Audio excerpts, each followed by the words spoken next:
Assalamualaikum warahmatullahi wabarakatuh. Hai semua, kembali lagi bersama aku Putri Loftia Fikar dari Prodi Pendidikan Guru Sekolah Dasar Universitas Bengkulu dengan NPM A1G022110 dengan dosen pengampu Bapak Dr. Muhammad Kristiawan MPD.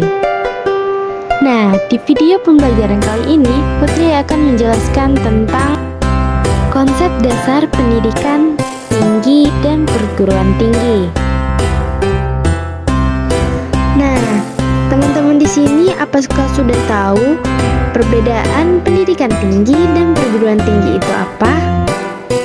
Jika belum, disimak ya videonya ini. Istilah pendidikan tinggi dan perguruan tinggi sering saling dipertukarkan dengan anggapan mempunyai arti yang sama, sedangkan sebenarnya mempunyai arti yang berlainan. Pendidikan tinggi adalah pendidikan pada jalur pendidikan sekolah pada jenjang yang lebih tinggi daripada pendidikan menengah di jalur pendidikan sekolah.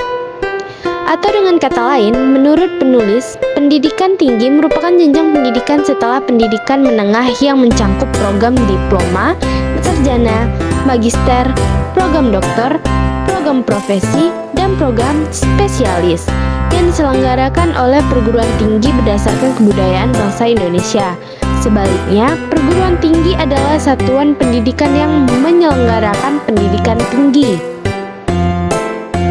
Nah, di sini tujuan pendidikan tinggi ada dua nih. Yang pertama itu menyiapkan peserta didik menjadi anggota masyarakat yang memiliki kemampuan akademik atau profesional yang dapat menerapkan, mengembangkan, atau memperkaya hasanah ilmu pengetahuan, teknologi, dan kesenian. Yang kedua, mengembangkan dan menyebarluaskan ilmu pengetahuan, teknologi, atau kesenian, serta mengupayakan penggunaannya untuk meningkatkan taraf kehidupan masyarakat dan memperkaya kebudayaan nasional. Selanjutnya ini ada pembagian pendidikan tinggi. Nih, di dalam suatu pendidikan tinggi itu ada pendidikan akademik dan pendidikan profesional. Selanjutnya kita akan membahas tentang konsep pada perguruan tinggi. Nah, perguruan tinggi menyelenggarakan pendidikan tinggi atau pembelajaran, penelitian, serta pengabdian kepada masyarakat. Pendidikan tinggi merupakan kegiatan dalam upaya menghasilkan manusia terdidik, serta kriteria yang sudah disebutkan di atas. Penelitian merupakan kegiatan telah taat kaidah dalam upaya menentukan kebenaran atau menyelesaikan masalah dalam ilmu pengetahuan, teknologi, atau kesenian. Baiklah, kita lanjutin ke pembagian yang ada di dalam pendidikan tinggi. Itu ada 5. Yang pertama, akademik. Nah, akademik itu menyelenggarakan program pendidikan profesional pada satu cabang atau sebagian cabang ilmu pengetahuan, teknologi, atau kesenian tertentu. Yang kedua, politeknik menyelenggarakan program pendidikan profesional pada beberapa bidang pengetahuan khusus atau perguruan tinggi yang menyelenggarakan pendidikan vokasi. Yang ketiga, sekolah tinggi menyelenggarakan program pendidikan akademik atau profesional dalam lingkup satu disiplin ilmu tertentu.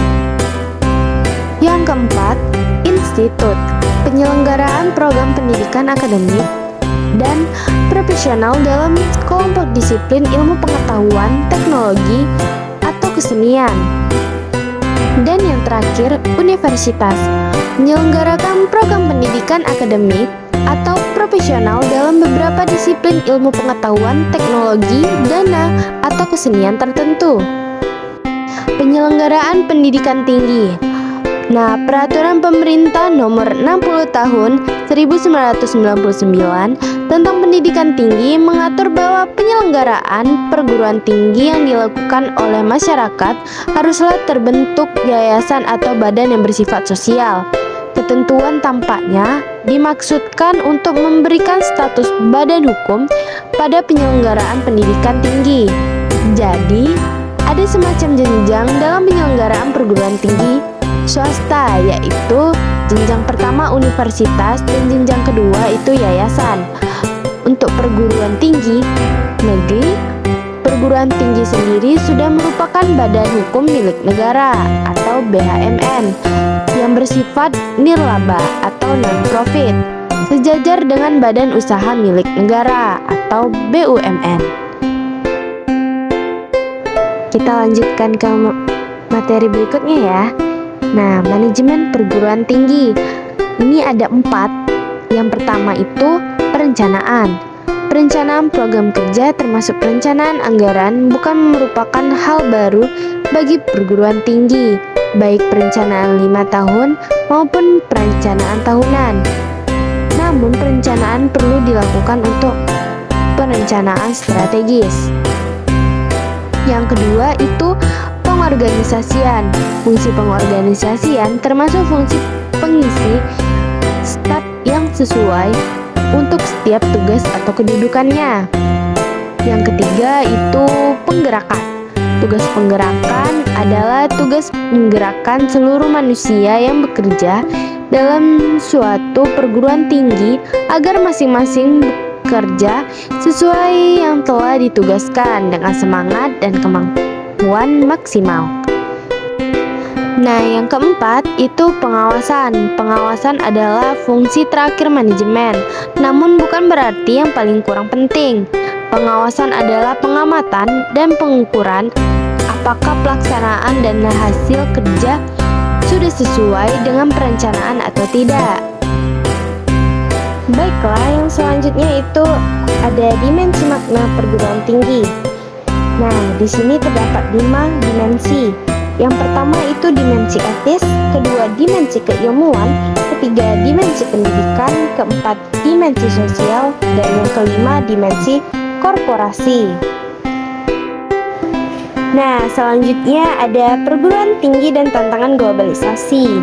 Globalisasi bagi perguruan tinggi pun merupakan kekuatan yang mengubah perguruan tinggi dari suatu institusi yang memonopoli ilmu pengetahuan menjadi suatu lembaga dari antara sekian jenis organisasi yang menyediakan informasi dan dari suatu institusi yang selalu dibatasi oleh waktu dan geografi menjadi suatu lembaga tanpa batasan. Nah, sampai sini aja pembelajaran kita membahas tentang konsep dasar pendidikan tinggi dan perguruan tinggi. Terima kasih yang telah menonton video ini sampai habis ya. Dan jangan lupa nonton video pembelajaran yang lain yang ada di channel ini, oke? Terima kasih. Saya akhiri. Wassalamualaikum warahmatullahi wabarakatuh. Bye-bye.